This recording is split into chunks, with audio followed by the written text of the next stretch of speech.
So I was writing prompts that were more like computer programs, really, in terms of saying exactly what I wanted the output to be, the deliverables, the information I wanted it to process, all of the rest. And I started to develop ways of doing it that I wasn't seeing other people doing. And I thought, well, I better turn this into some kind of framework. And at that point, that's when I contacted LinkedIn Learning, because I've already got some courses there, and said, do you fancy a course on ChatGPT on how to write prompts? And they were like, yes. Hi, welcome back. My guest this week is Dave Birss. With over 30 years' experience in creativity, technology and innovation, Dave has become a highly respected and sought-after public speaker and trainer of creative minds. David's taken everything he's learned over the last 3 decades to become a polymath who shares insights into the worlds of creativity, innovation and now AI. Currently, Dave is the most popular AI and prompt engineering instructor on LinkedIn Learning. His forward-thinking approach has put him at the forefront of the AI wave, allowing him to balance practical approaches with advancing technology. As he says, in a world of myopic evangelists and apocalyptic naysayers, his guided, sensible approach helps people embrace the AI future with their eyes wide open. By stripping away the BS of AI, he's an expert in explaining how it can really add value to an organisation and individuals. He's also an author with award-winning books that include How to Get to Great Ideas, A User's Guide to the Creative Mind, Friction, and Iconic Advantage. Each give readers insights into how great ideas can transform businesses. That's why his next book that he's currently working on will explore the best ways to use AI in business. Now, over to Dave. Welcome, Dave. Thank you. You want to kick it off? Sure thing. Here's the theme tune.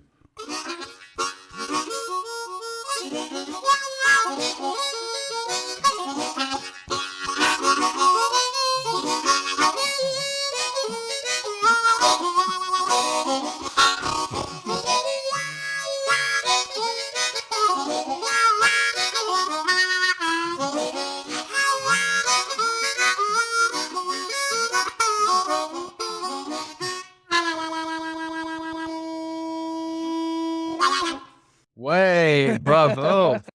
Wow, something else. Yeah, suitably Texan. Exactly. Yeah, Lots wow. of the blues when you're in the South. That's incredible. Wow. Where did that all come from? Always wanted to just be a musician. And that was it as my teens. I was growing up, I was learning the guitar, and I just learned every instrument I could pick up. By the time I was 18, I played about 20 different instruments. And I then started to play in studios, and I would just go, I think this track needs a mandolin. So I'd go and get a mandolin and learn the mandolin. And So there's no barrier. You can pick up any musical instrument and then sort of adapt. pretty much, except... Piano? Yeah, play piano, yeah. Incredible. Except drums and saxophone.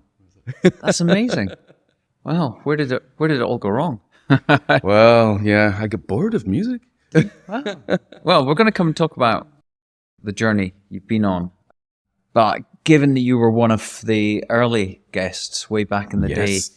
filmed in an impromptu space in New York, in Tribeca, which I hate to think about what the sound quality was like back then. We had a problem with the studio.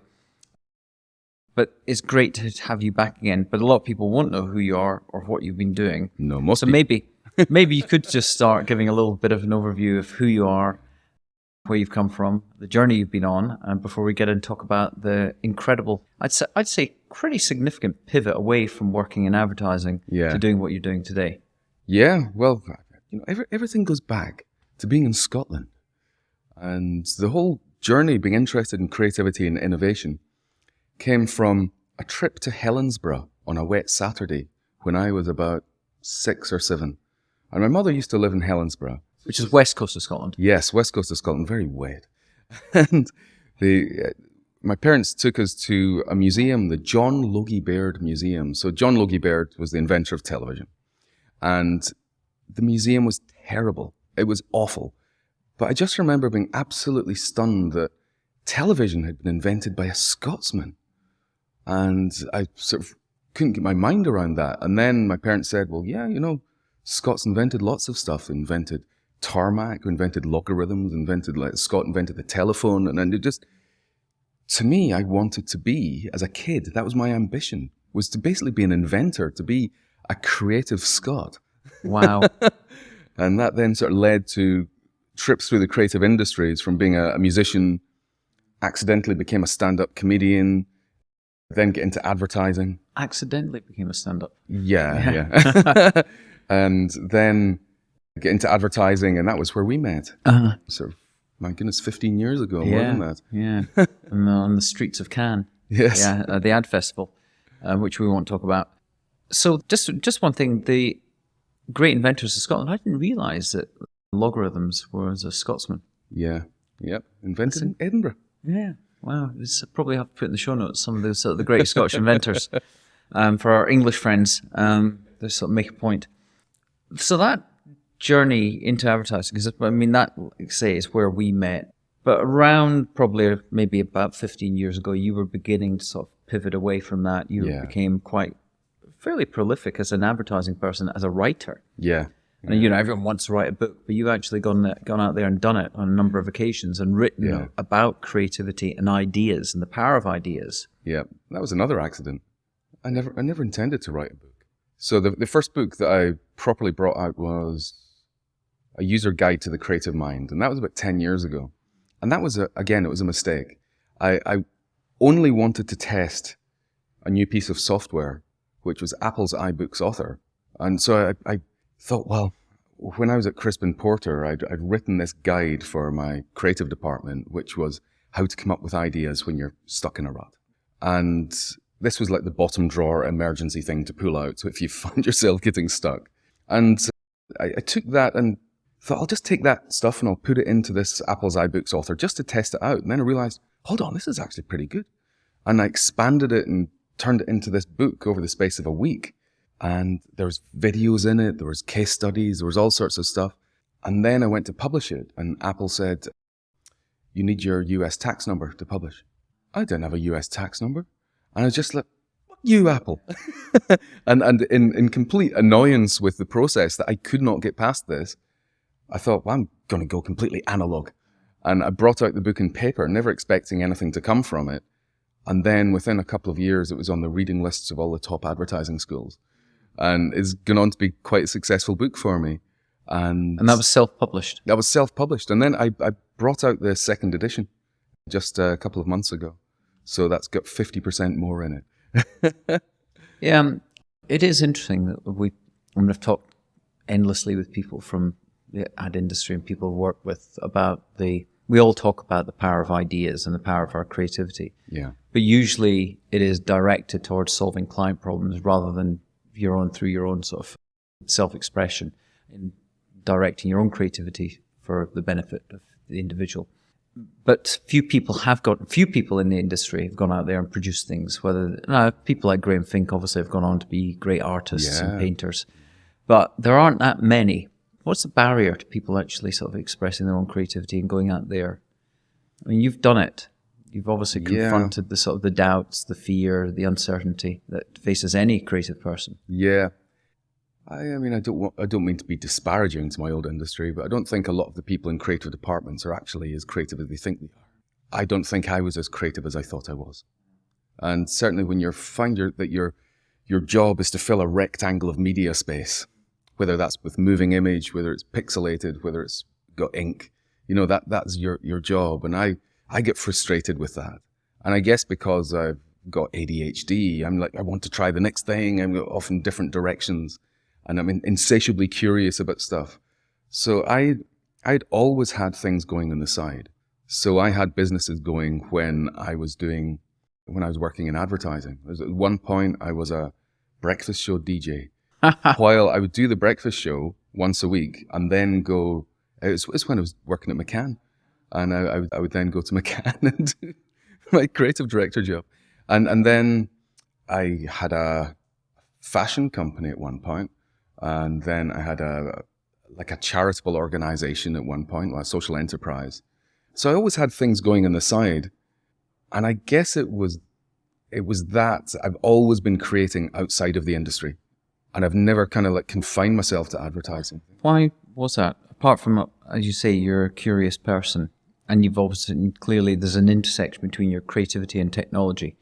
iBooks being a perfect example of that, always early to look at the possibilities of new technology, the creative possibilities of new technology. But all these things, was it because you weren't really certain about ad industry and you're always just scratching a new itch thinking this might be the journey I need to be on rather than the one that I'm currently? Yeah, I mean, I was quite settled in the ad industry for a long time, but I always needed that itch scratched elsewhere because just doing adverts didn't completely give me satisfaction. I needed to be doing other stuff. And I guess I'm... Creative stuff, you mean? Yes. So Yeah. that innate creative desire to express yourself either through music, comedy, being a DJ, whatever it is, working for clients in the sort of the, selling shit to people, money they don't have, Yeah. things they don't need, that we've all done and felt guilty about, Yeah. wasn't really sort of satisfying that creative itch inside you. No, and I found that all the stuff that I did outside always helped the advertising work that I did. So I would learn from what I did outside of the workplace, and then the agency would then benefit from it because I had a much bigger understanding from playing around. So just give a quick sort of, before we get in, we're going to talk about how your move away from traditional advertising and the mainstream industry to actually sort of producing books, to being a noted trainer, a speaker, a LinkedIn learner, and what you're doing now with AI. Before what were so the first book was just as you described about ideas. Then you did another one in collaboration with Sun Yu, yeah, my friend Sun, and he was looking for a ghostwriter, and we started working together on this book. And within 2 weeks, he was like, "No, you're not a ghostwriter. You're a co-author. This is leading to something that's better for both of us." So we really wrestled with it, and we created Iconic Advantage, and it was a book that was a bit about branding, but it was really about the important thing is the doing, not just the talking. So Iconic Advantage, it was how to become the product that people think of when they think of your category. That's the whole Iconic thing. So we looked at the strategy of how to do that. That book was quite popular, picked up some awards, and it was fun to work with Sun. So we did another book, which we brought out year before, called Friction. And that was about the fact that we've been frustrated over years with, like, particularly UX people being all about, let's just remove the friction, remove the barriers. It was just about trying to shorten the trip from here to here. But we've reached this level now where we've removed the friction so much that things mean nothing to us. Because if you think of anything that means something to you, whether it's your relationship, whether it's your car, where you live, skills that you've developed, sporting abilities, it's all taken effort and friction to get there. That's the stuff that means something to you. And we are removing meaning when we remove hurdles. So we looked at strategies to add a little bit more friction, and I brought in my neuroscience passion to go, well, for these to be good, they have to release happy chemicals in the brain. So they have to release dopamine, oxytocin, serotonin, or endorphins. So what can we do that release these chemicals in the brain? Because that's then going to give people a more pleasurable experience. And when you do that, people will want to come back and experience that again. It's funny, a recent guest, we were talked about the IKEA effect. Yeah. That the great thing about IKEA when you build furniture, there is friction in it. There's friction when you go to the store in terms of getting to the end and getting to checkout, but there's also the friction in terms of the building and the frustration. But the satisfaction when you do it leaves you, releases the chemicals, as you say. Yeah. And it's actually interesting that, although we all strive and all desire an easy to assemble piece of furniture, there is something inherently satisfying when you finish your Billy bookcase or whatever. Yeah. So when they did that study, they got people to do something quite simple. It was build a little IKEA box. And then at the end of it, this is the bit that really fascinated me, is they offered people the chance to buy the piece of furniture that they'd just made, or they could buy a professionally put together piece of furniture that didn't end up with somebody with 3 bolts that they didn't know where they went at the end of it, that wobbles slightly. So they could either buy a professionally created piece of furniture, or the piece of furniture they put together themselves. And people were, I believe it was about 60%, they were willing to spend about 60% more on the thing that they had created than the professionally put together piece. It's extraordinary. That stuff all just blows my mind.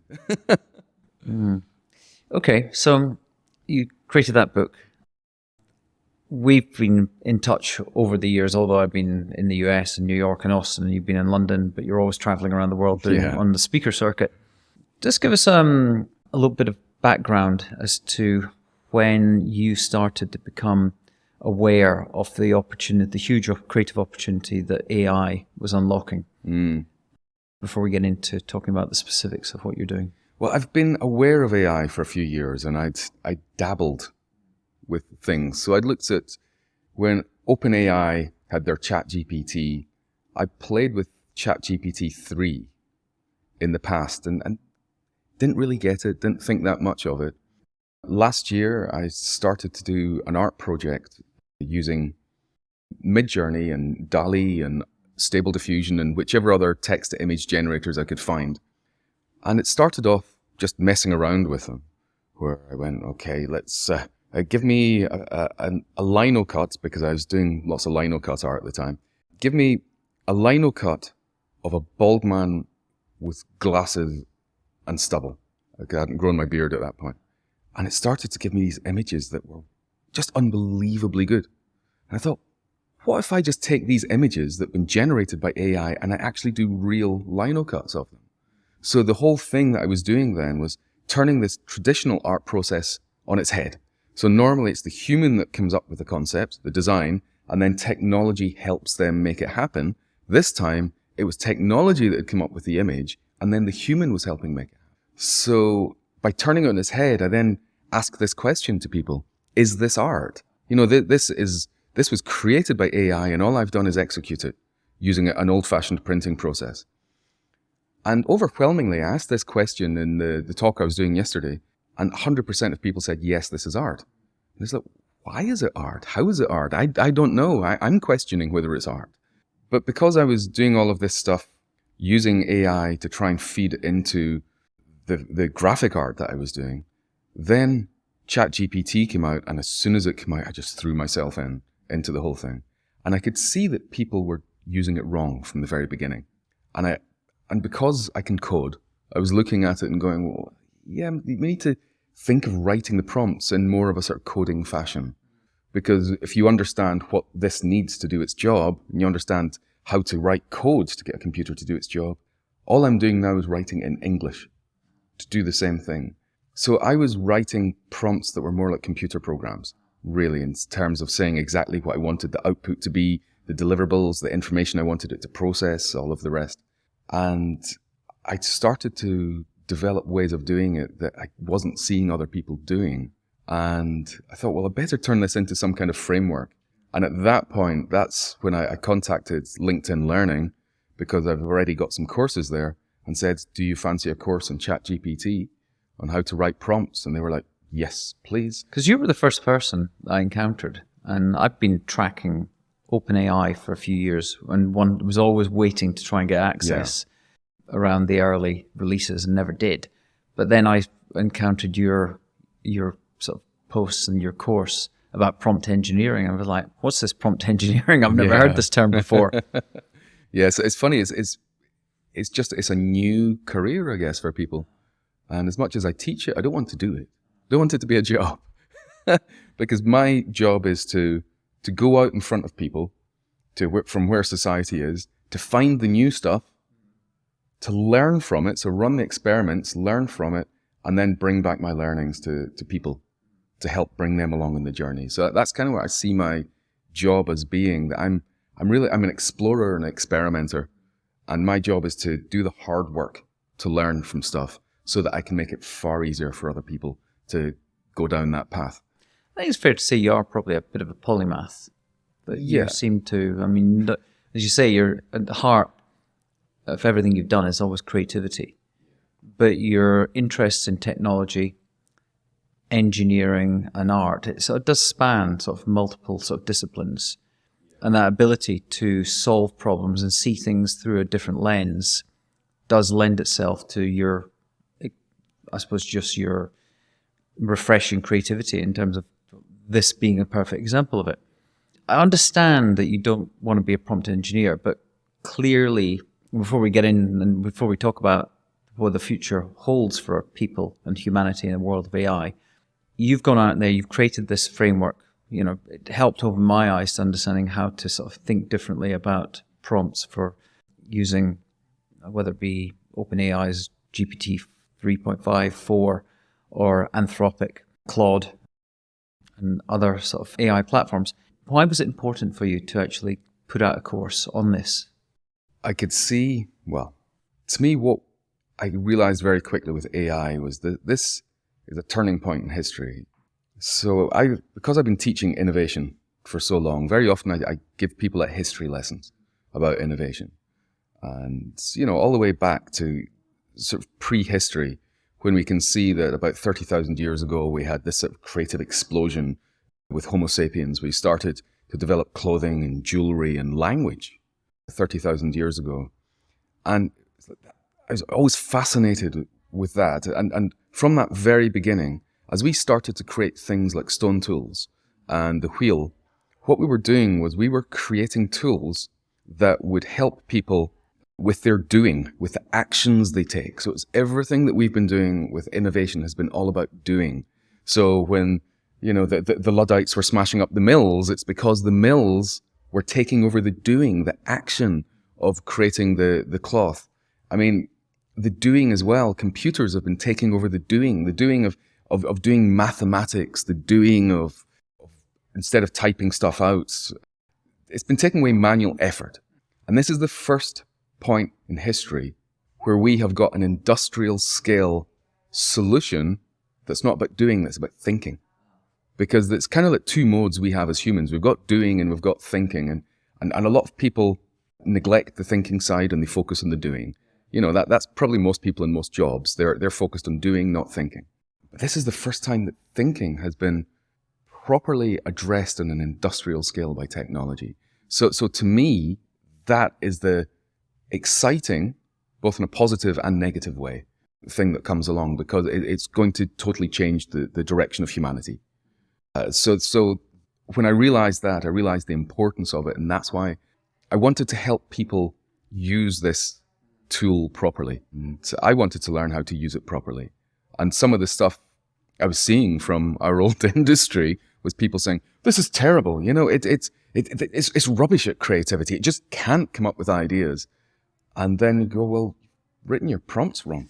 I suppose it is interesting that I think when we were talking yesterday, and you gave the example of when we're working in advertising, that when you want a creative solution, you write a creative brief. And those creative briefs don't just get churned out overnight in a matter of minutes. So often they take weeks of thought and consideration to understand what is the nature of the problem, what is the ideal desired outcome, or what is the transformation that you want to actually affect through that creative brief. And then that creative brief is broken down into, depending on the agency in question, can be anything from sort of the core insights, it can be the desired target audience or target customer or consumer, whatever language you want to use, the core proposition, the support to that proposition, potentially the media in which you would deliver the message, and a whole number of other sort of aspects in terms of tonality. So that's what goes into making an ad. So clearly it is important for people that do want to actually tap into the creative potential of these AI platforms is to start to think about how you brief it or how you prompt it. If you give the AI less information than you would give a human to do the same job, you cannot expect the same results. And so that's a really big thing, that we have to brief, give the context, give the information. So I ran a test about 3 weeks ago when I was filming one of my LinkedIn learning courses. And there's a brief that I've given humans for the last 10 years. And the brief is I created it very specifically. It's for a product that doesn't exist, but it's a product that everyone understands. So it's a self-driving car. How do you generate test drives for a self-driving car? It's a beautiful brief to work on. And I deliberately created that brief because people could not then think of, oh, Mercedes did a brief just like that. They did an ad like that. And you could do a bit like... So it gets away from the problem of theft, of other ideas, of plagiarism. So I know the ideas that people come up with. I've seen hundreds of responses to this brief. 80% of them are very, very similar. And I decided that I would take this brief and I would give ChatGPT in a brief the same amount of information I give humans. So it ended up being, a really long paragraph of information that I give people. So I'm giving it context, I'm giving it understanding, I'm giving it the information about the target audience that I'm after. And I asked it to come up with 5 concepts.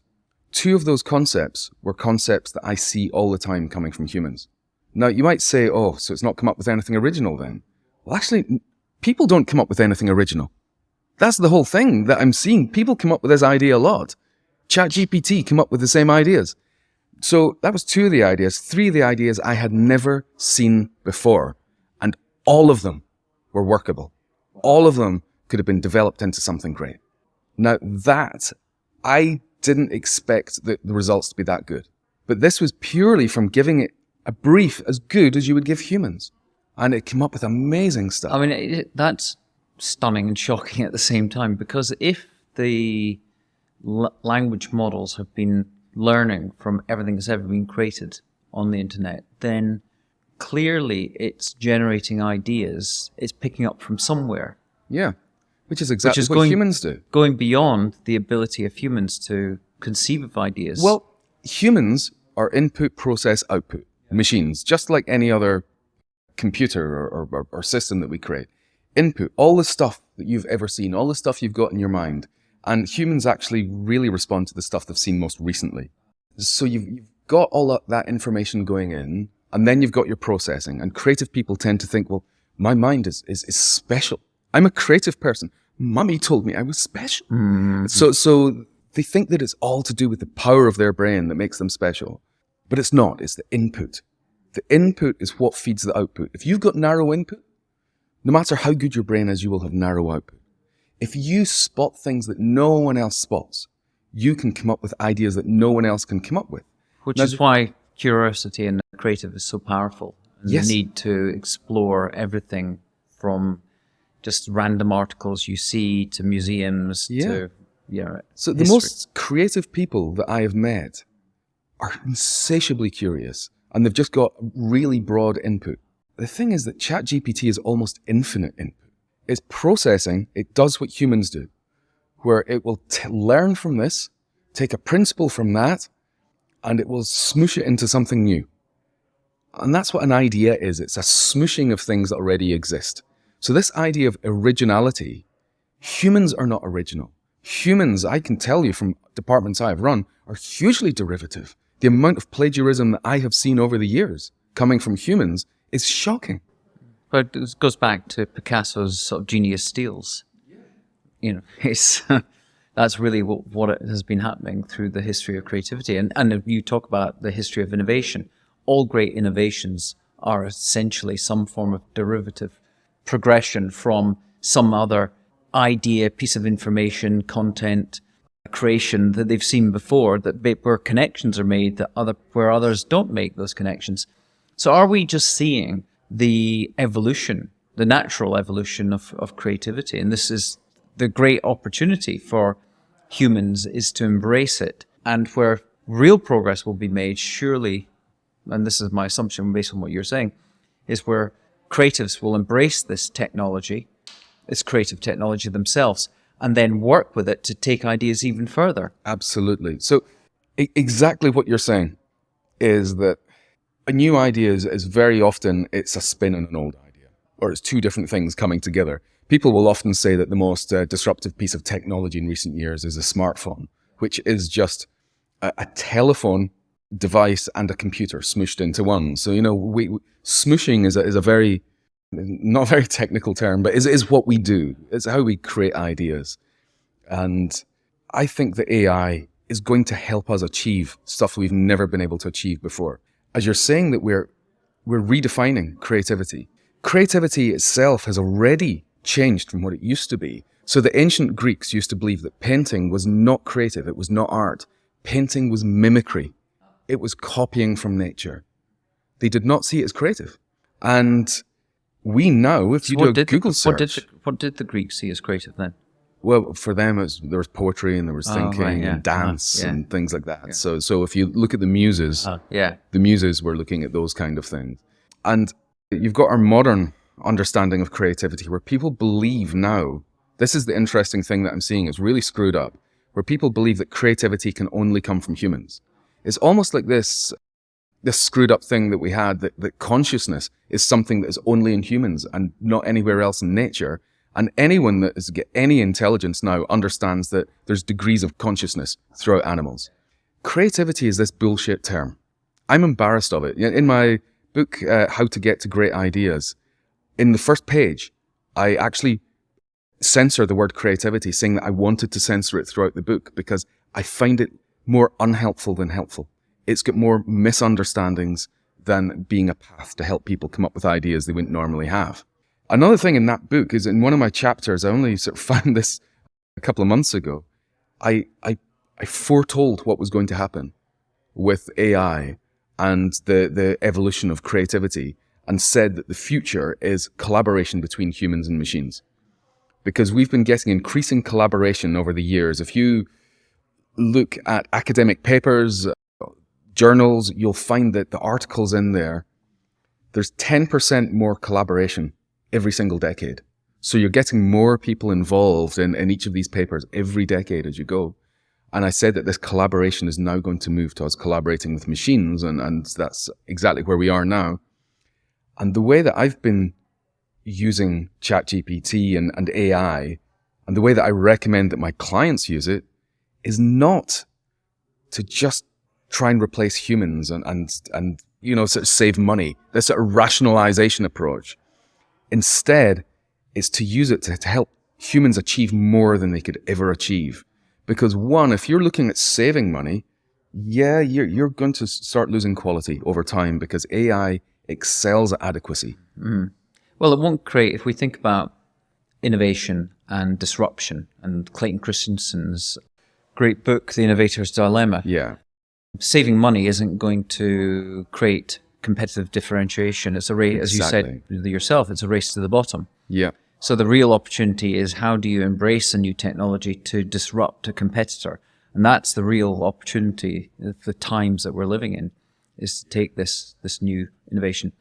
I just want, before carrying on with that, there was something you said to me, and I've got a couple of friends that are photographers that are deeply concerned about the impact on photographers and, you know, what happens to that industry with the generative power of these platforms to create imagery that's so lifelike, it's almost imperceptible as being generated. Well, yeah, it is, totally. But you talked about what happened in the early days of photography. Yeah. And I think that's interesting to bring that up and to remind people, again, of how humans naturally evolve when the new technologies emerge. Yeah. I mean, in 1820s, they started to develop the chemicals for photographic printing.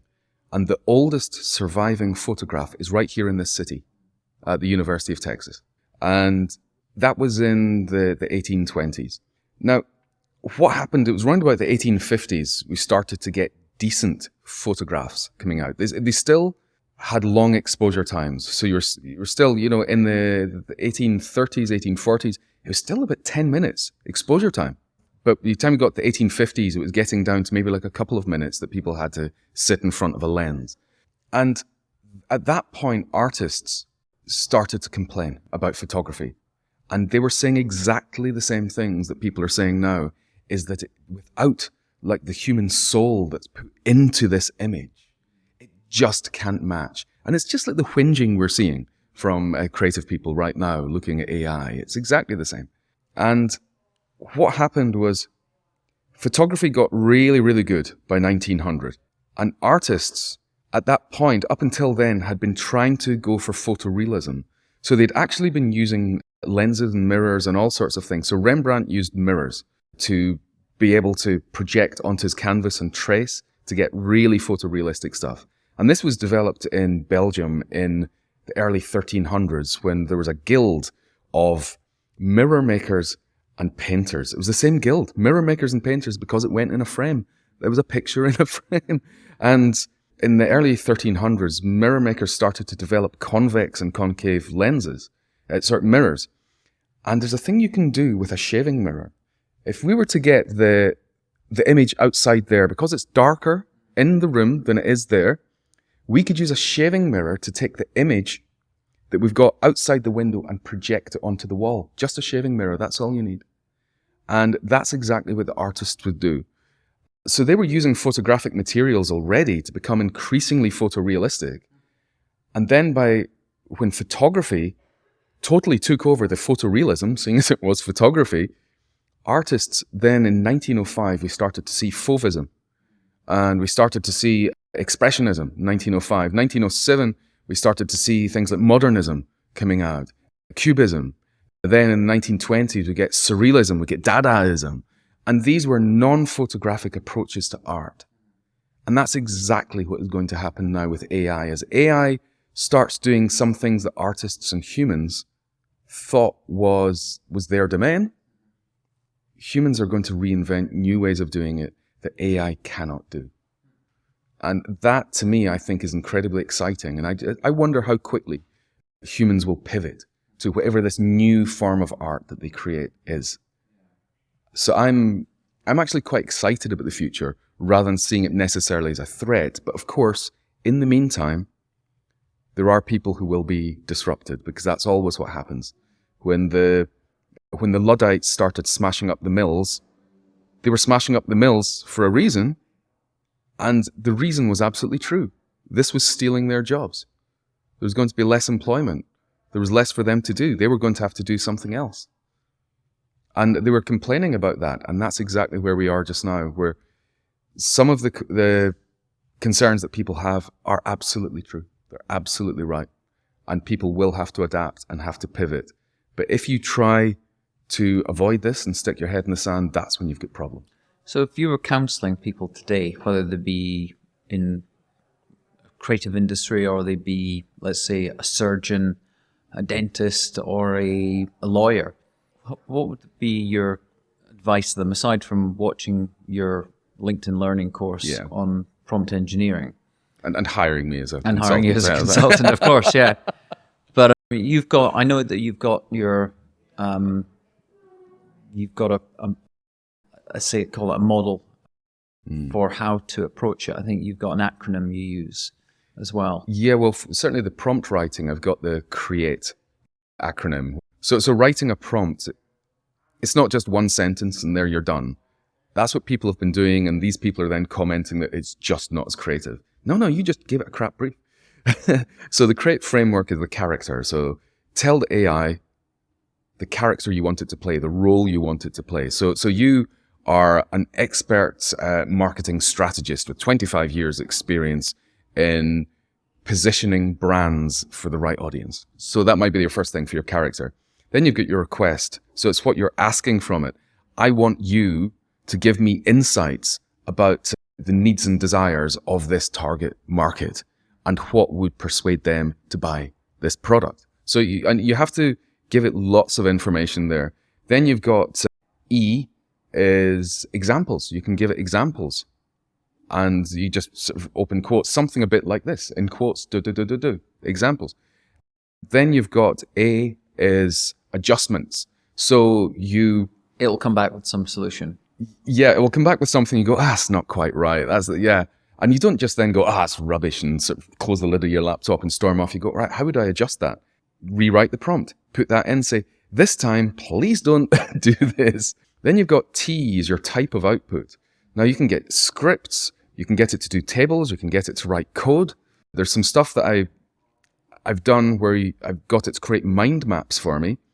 And the type there is I get it to write the mind map in a particular kind of code that I can then take that code and import it into a mind map software, and boom, I've got the whole thing. So it will do that. And then you've got E is the extras. And these are just little things that if you add into the prompt, it supercharges it. So I collect these little things that you can add into prompts that just make things so much more powerful. So that's kind of like a framework that I've taught in the course. And it means that you're writing a paragraph, not a sentence. And it is this whole thing where you want to make sure that you're giving as much information as you would give a human.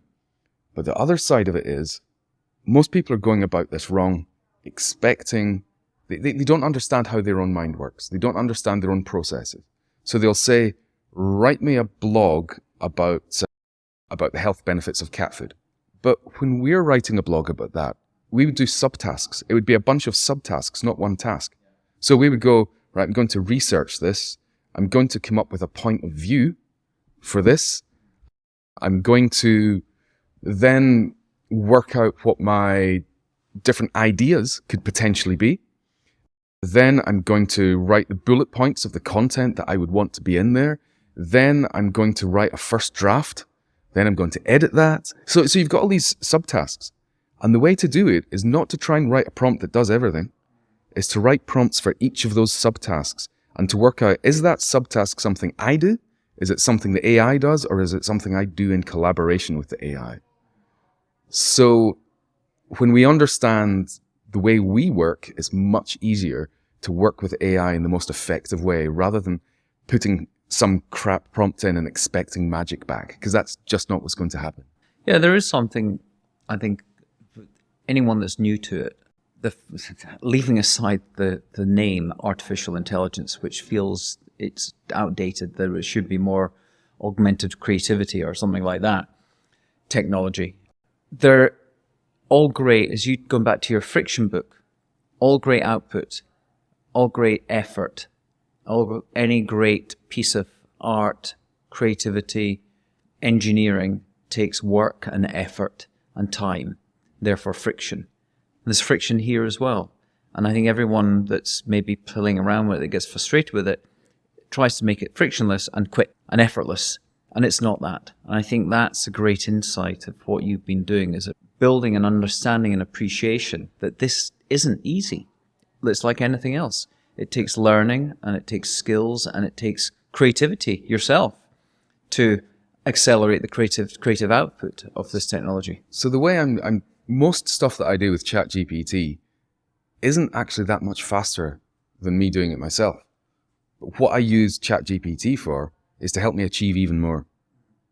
So, for example, I can do a bit of coding. You know, I speak fluent HTML and CSS, but in JavaScript, I really only know how to order a beer and ask where the toilets are. You know, I speak pidgin JavaScript, but I understand JavaScript when I read it. So I've had some ideas for some tools that I don't have the coding licks to do. And I've looked online and I can't find the JavaScript to hack to get it to work for me. So I thought, I wonder if ChatGPT can help me actually build these tools. So I described exactly what I wanted. And the first prompt, I get the code, and there's a working prototype right away doing exactly what I wanted. And then I'm just doing backwards and forwards saying, now I want you to help me design the page. At that point, it starts creating the CSS.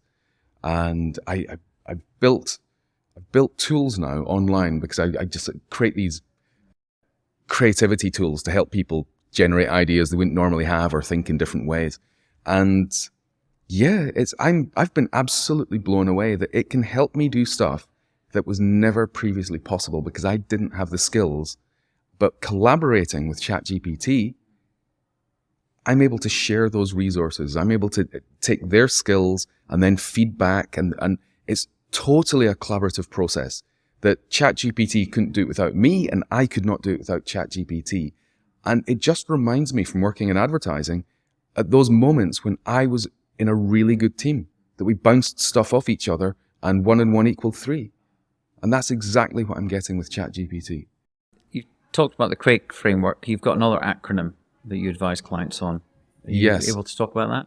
Which is this, the MAD? Yes. The MAD framework. Yeah. So CRAKE is a way of writing prompts where you are telling the AI the role that you want it to play. This is like, you are this, you are going to do this. And the MAD framework is one that I sort of developed recently. I wanted to see if I could turn it 180 degrees and make it all about the user. So it's very simple. You've got M stands for me. So you say, this is who I am. This is my needs. This is the context round about me. Then you've got the ask. This is what I would really like you to do for me. This is what I would like. And then you can be very specific about saying, I'm wanting this. You know, I'll just give bullet points of what you want from in your request. Then you've got D, and that's the delivery. So actually, this is what I want you to deliver. I want you to deliver it as a document. I want you to use markup so that it's got bold and underlines and all sorts of things. I want you to write a 150-word introduction and then give me a table that does this. That's your delivery bit. But I'm finding that this approach, if I'm finding that one way doesn't work, I can try the other. So if the Crate framework isn't quite giving me what I want, which funnily enough almost always does, but I can use the MAD framework instead to make it all about me. Here's who I am. This is what I need. It's kind of opened up the way that what I'm expecting from the AI, my relationship with it. And that is always good. If it's the framework's causing me to think in a different way, it means that what I do with ChatGPT will lead to different results. And that's always a benefit. You're a parent, and I know a lot of people working in education innovation are excited, but also frustrated at the slow progress of education systems and bodies to evolve. And I think we might even talk about it in the first interview we ever did. When you go back to the great Ken Robinson talking about how creativity is knocked out of us through the education system. Surely today is the time that our policymakers, leaders must go through some great reimagination of the system to prepare our children for this world that is rapidly changing. What's your perspective on that, and what would your counsel be to parents, given that you can see specifically the opportunities available? What would your counsel be to parents to help them direct and guide their children? I think parents probably need to learn this technology before their kids. So they need to get an understanding of this. But the truth is, if kids are denied access to this technology, they will be left behind. And what we're finding is that a lot of people in education are trying to turn ChatGPT and other AIs into the enemy. And it's not. People who wanted to cheat would always find a way to cheat. People who were looking for the hacks and shortcuts always found hacks and shortcuts. Buying other people's essays and then just rewording it slightly or whatever. It was always there. So there's some education institutions that are doing a good job of this. I mean, we both know Connor Grennan. Connor, if you're watching this, hi, how you doing? And Connor is an incredible visionary at Stern Business School. And he's really getting it, and he's exploring, and he's learning new stuff. And I find him a real inspiration in the world of education, the way that he has thrown himself into this so much. The speed at which he has as well. Yeah. And he's a parent as well, so he's finding that his kids are getting involved in it too. But I think that it's important for parents to get an understanding of this and not to fall for the fear-mongering in the press. Because what the press is doing is looking for sensationalism, and it's not difficult to find things to be sensationalist about, sadly. And a lot of the people who've been writing articles about, I remember there was one a few months ago about ChatGPT tried to break up my marriage. Yeah. Remember that one? Yeah. And that was a journalist who was looking for something sensational and was going to goad this AI until it did something he could write about. And a lot of the journalists have been doing this. And that just creates fear-mongering and misinformation. And there's so much misinformation. The only way is to actually play with it to understand it and to play with it properly. And I'm writing a book at the moment for kids. It's ChatGPT for kids. And it's educational, where I take all of the main subjects on the curriculum, and I then write 3 prompts which help with the education of that subject. So, for example, history. I've got one that I absolutely love. I play with it quite regularly, and it's creating a Lonely Planet guide for any time and place in history. So you say, right, Mesopotamia, 3462 BC, and it will then write a Lonely Planet guide. So it'll say, here's a paragraph telling you about the area at the time. It tells you the people who are living there, what their lifestyle is like, the most important people to meet, what the food is like, the dangers in the area, the sights to see. It's exactly like a sort of Lonely Planet guide to this point in history. And it just brings it to life. And I read these things. I explore different places like the Aztecs, and it's absolutely extraordinary. To me, it excites me about history. And I've used this prompt with my daughter, and she's just loved it, just coming up with places to visit.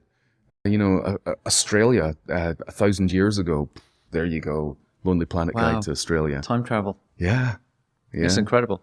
Going back to the education system, And as you say, the fear-mongering that's been generated both by the press and by policymakers and educators themselves, trying to make it the enemy, is natural if the system doesn't evolve, because kids will find ways to hack the system, to cheat, to make it easier, to remove the friction from passing their grades.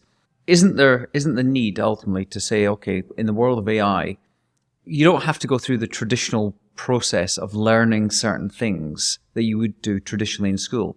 We could probably start to sit with a bunch of education and say, okay, this needs to go. Do you need to learn history? Do you need to learn English grammar? Probably, because if you're going to be a good prompt engineer, you need to have a good command of English. Do you need to know mathematics or arithmetic the way that we were taught at school to become, whether you become an engineer or a computer scientist in this world? Question, how much do you need to know? How much do you not need to know? Because there must be a lot of things we could dispense with and completely reimagine a curriculum from K through 12 in the US or primary school to secondary school in the UK. Yeah. Are you seeing any evidence of discussion or debate amongst educators about that type of reimagination? Not that radical, not as radical as it needs to be. No.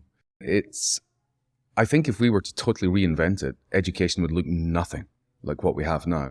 We have to understand, take it all the way back. What is education for? Is to prepare people. I mean, if you look at it from an economic point of view, it's to prepare people to enter the world of work. That's the economic point of view. Well, Industrial Revolution onwards, yes. Or the Greeks might see it slightly differently. Yeah, or it's to prepare people to be functioning adults contributing to society is another way to look at it. So if we define education as that, I mean, our term system is based on harvests and sort of farming cycles.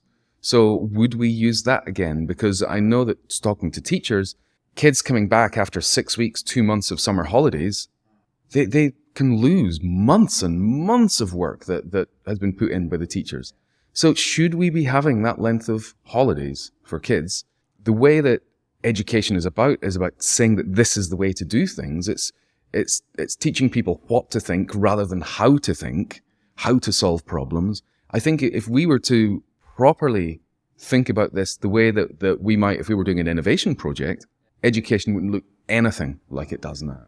It would be a very interesting process to do a design sprint with some education experts taken from different sort of stages of the children's development and bring in some evolutionary biologists as well and mix it up and say, okay, we're going to do a 5-day design sprint on what's the future of innovation, future of education. The thing is, we have to work from where we are. So where we are today is the starting point. It's always nice to imagine with there not being a starting point, because you can then imagine whatever you want. But from where we are, the education system, teachers have been mistreated and disrespected for decades. And they have now reached a point where they're getting paid less, expected to do more, and now you're expecting me to learn this. And that's why there's resistance. One of the reasons why there's resistance to like AI. And really, do I have to learn this? This is, and they're, because they've not been educated themselves and what the opportunities and the importance of this is, they're not seeing why that should be part of education. Last week, I was talking to a textbook publisher in the US who's asking me if I can write a textbook. And I was saying I'd love to write a textbook for kids on here's ChatGPT, here's how to use it. And I say, we think you'll first need to write a textbook to educate the teachers on what this is about and how to teach it before you write a textbook that's designed for the kids. I can see the logic in that, but we know the pace at which this is evolving. And just imagine yourself, or I can imagine myself as a 14-year-old, 15-year-old, curiously exploring this. You wouldn't hang around for the teachers to tell you. You'd be going, I mean, I actually can't conceive of what it would be like to be 15 years old now, as a 15-year-old me, thinking about what's the future going to be like. I wouldn't be thinking about university. I'd be like, well, hang on a second. The opportunities that exist using this technology are so vast. Your imagination would be going off at an incredible rate. Yeah, absolutely. I think education does have a role, is when I talked about this input, process, output, if you've not got an awareness of things, you can't use them. You can't use it. So you at least need to have an awareness of what's out there. Then you can maybe Google it or use ChatGPT. But without the awareness of it, you don't know how to solve that problem. So I think there is a really important role that education plays, is just letting people know what's out there, different approaches. But it should be more about discovery rather than hammering the established information into young skulls. I think that discovery is the best way to learn, and using imagination is a better way of learning than using repetition or replication, I guess. But even if I think about history, was always something traditionally in Scotland and English schools, it was, you'd sit there and you'd hear about the War of the Roses, and you'd hear about the battles between the English and the Scots. You'd hear about the Second World War. You learn about the American War of Independence and the Civil War, and you'd be like, I've got to remember these dates, and it was dreary and dull, and it was in the past, and it was irrelevant. But today, taking the example of what you've done with your daughter and going on these time travels using the Lonely Planet Guide, you could be taking kids back in time with generative video, going, take me back to the pyramids, take me back to the ancient Greeks, take me back to the Second World War. It's incredible with the educational potential of, as you're saying, of the inputs that this can generate as well. I think the visual side's a little bit off at the moment still, but it will get there. You're absolutely Let's just right. give it. I mean, there's other historic prompts which you can pick anyone from history, and it doesn't even have to be a famous person. It could be like a peasant in Middlesex in the year 840, and you can have a conversation with them. And you can ask them questions, ask them what their life is like, ask them what's important to them. And ChatGPT does a really good job of stepping into these characters. And to me, that I would have loved it if history had been more about the kind of human stories, really bringing stuff to life, rather than just, remember these dates, remember these names.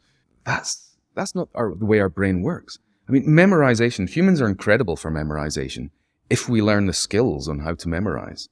But were you ever taught how to memorize information at school? No, me neither.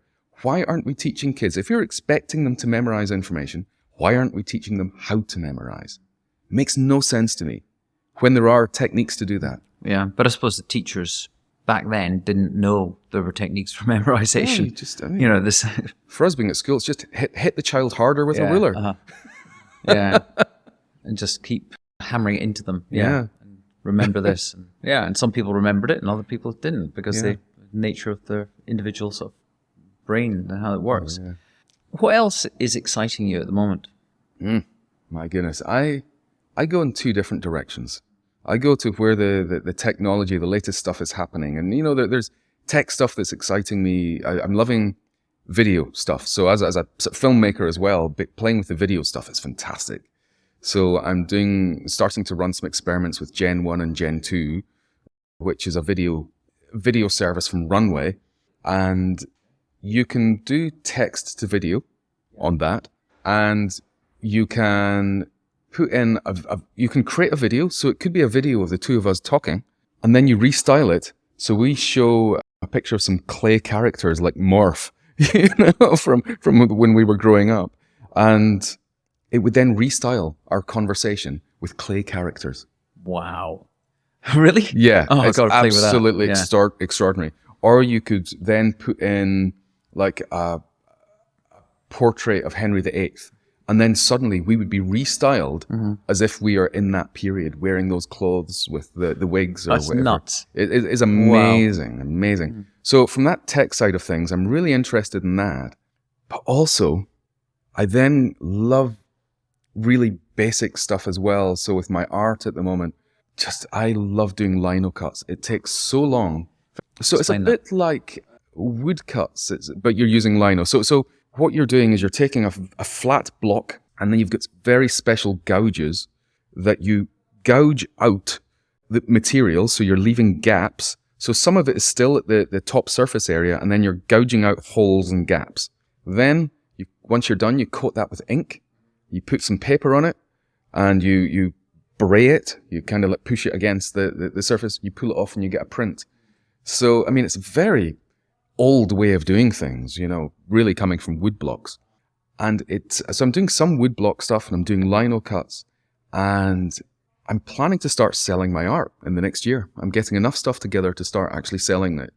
And I'm really loving how long it takes. The process is so slow that for me to create like one of the portraits that I'm doing will take me maybe 8 to 10 hours. And I'll be wearing these special magnifying goggles and getting in there with these tiny gouges, just gouging things away. And it's so meditative. For someone whose mind doesn't stop, for me to do this, it quietens my mind, and I find it's my form of meditation. I'm looking forward. I've been hectic for the last 3 months without any time to do it. This week, I'm getting back and I'm putting a couple of days aside just to do lino cuts. So I'm so looking forward to that. It's a very like 16th century kind of art approach. So if people want to be inspired and learn from your work you've done, where do they find your information, courses? Well, there's 5 Dave Birsses on the internet. We all got in contact with each other a few years ago, and I own the internet, so I won Battle of the Dave Birsses. So I'm incredibly Googleable. But you can find me on LinkedIn Learning. If you've got access to LinkedIn Learning, you find my courses there. But also my website, davebirss.com. There's information up there, links to my courses and sort of newsletter stuff and things like that. So I'm very easy to find, but I would recommend LinkedIn is where I'm most active, and then I've got my website, davebirss.com. Yeah, people can sort of learn more about prompt engineering and frameworks there. Yeah, okay.